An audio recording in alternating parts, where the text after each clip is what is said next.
morning. We're now going to be joined by four-time Pro Bowler and Philadelphia Eagles, Walter Payton Man of the Year nominee. Please give a warm welcome to offensive tackle Lane Johnson. What up, Lane? Yeah, Let's go, baby. What's happening, man? It's so good to see you this morning. And I just mentioned that you're the Walter Payton Man of the Year nominee for the Eagles. But I want to take a look back at the moment where you found out that you were going to get this award. This award, a lot of times, just go to somebody who gives a bunch of money to a charity and does a bunch of out in the open, right? That ain't you. And we all know that.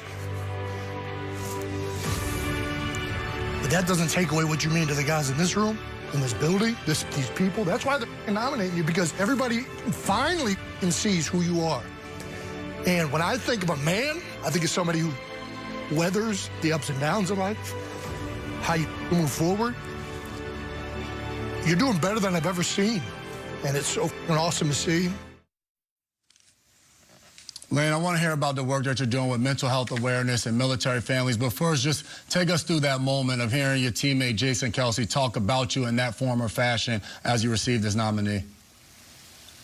Yeah, I mean, it was a really neat moment. It just came as a surprise because, you know, we're in the O-line meeting room and we're just talking ball the whole time, and then automatically he switches to that. So, yeah, I'm humbly honored. I just hope to be a great representation of, you know, what my community means to me, what the NFL community means to me. And then, yeah, as far as mental health, you know, I had my battles back a few years ago. I was dealing with the injury and wanted to retire and get away from the game. And so I had people bring me back, and, you know, after being open with it, I think it helped a lot of people, you know, players and just regular people. And, yeah, with the military families, I hired my trainer, Gabe Rangel, who's a Marine, about 6 years ago. And so at his former job, he was doing stuff with Gold Star families and helping them out. And so we've been doing that the past couple of years and really getting to know these people and understand their stories and what they've overcame and you know, how they're doing a lot better today.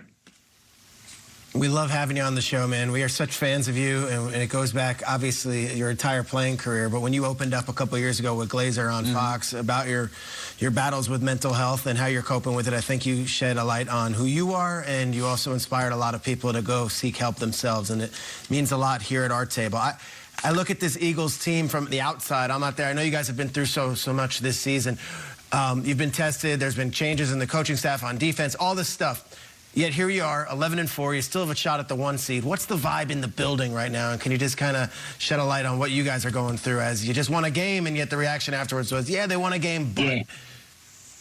Yeah, I just feel like, you know, when you look at our offense this year, I feel like there's not a time where you can say that we've fully optimized, you know, what we have. So I think that's the feeling that we have, you know, within every one of us. So, you know, we've had our moments, but, you know, at the same time, I feel like we're making games a lot more difficult than what they need to be. So, you know, another great 2 weeks to clean it up and get on the same page for playoff start. So, but yeah, I mean, this year is different. You know, you're coming in with high expectations, obviously tougher schedule. So you have to be able to waver the storms and push through it.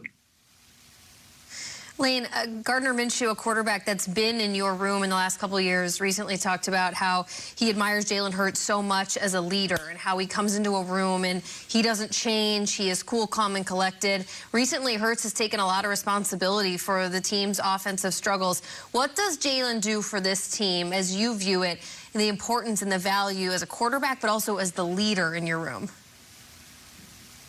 Yeah, he's very poised. Through every situation he's been in the NFL, ups and downs, he's always had the same approach, always had the same message. And I just, you know, nobody faces more criticism than the NFL quarterback. They deal with a lot. But with him, I just think with his mannerisms, his body language, and how he works, I think that's why he's been able to do what he does. And, yeah, I mean, we went through some adversity this year, but, you know, here we are. We're in a great position to, you know, get these next 2 weeks and see what happens. You sure are. Meanwhile, Lane, we're in this era of wildly sophisticated offenses, but the most talked about play in the NFL is one where you guys just shove the crap out of people for a couple of yards. Tush push, brotherly shove. First of all, what do you guys call it? How do you refer to it? And what is it like for you personally to run that play? Yeah, I mean, it's just the basic quarterback sneak. I remember Tom Brady being very good at this play in New England for a long time. So, we got some big guys up front. The left side's a little bit bigger than the right side, probably about 60, 70 pounds, so they probably get a little bit more push. But, yeah, I mean, it all starts with Kels. His nose is skimming the ground whenever he's firing off the ball. So I just think, that obviously helps the weight. But, yeah, it's one of these plays that you run throughout your career, and then it's just all over the past 2 years it's just been highly successful and something that we've been really good at, but it's taking its fair share of criticism, and I understand. So but for now it's legal, and we'll probably keep running it. To your point, what would you respond with to those who would say we should look at this and we should ban it, this is not football, we should do something about this?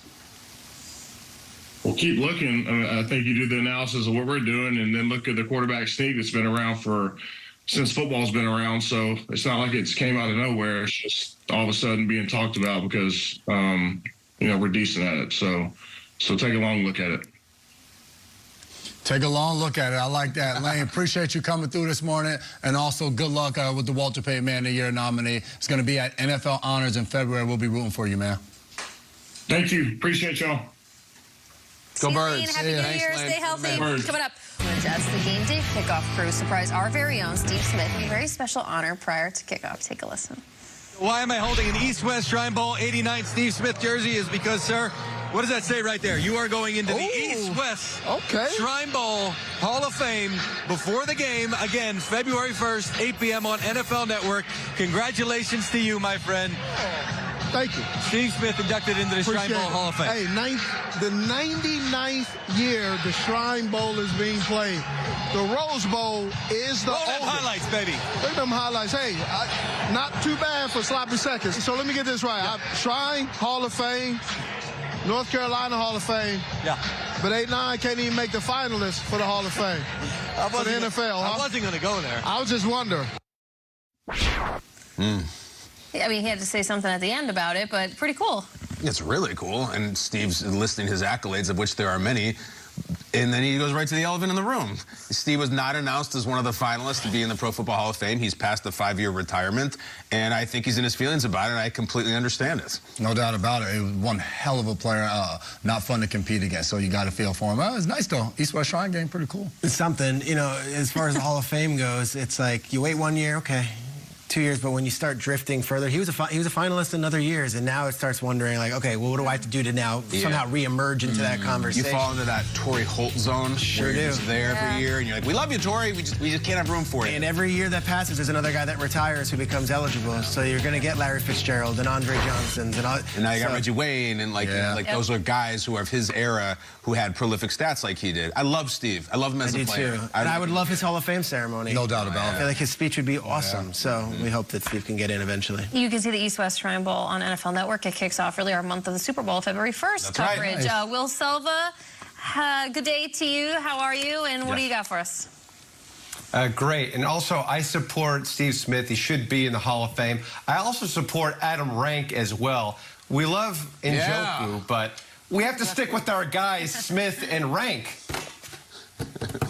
I couldn't agree with you more. I think this is a show. Solidarity. We love Njoku, but we were a little bit like, whoa, don't be coming for Rank. And Adam Rank doesn't suck. There's others that suck. Adam Rank does not suck. There's a lot of guys who said the Browns don't have squad. It's just, it's okay. Yes, they should be protected at all costs. National treasures, as they were. Hey, listen, so we played this sound earlier for you. Bengals wide receiver Jamar Chase giving his thoughts on the Chiefs secondary, but not pulling any punches on his assessment. But will Chase be out there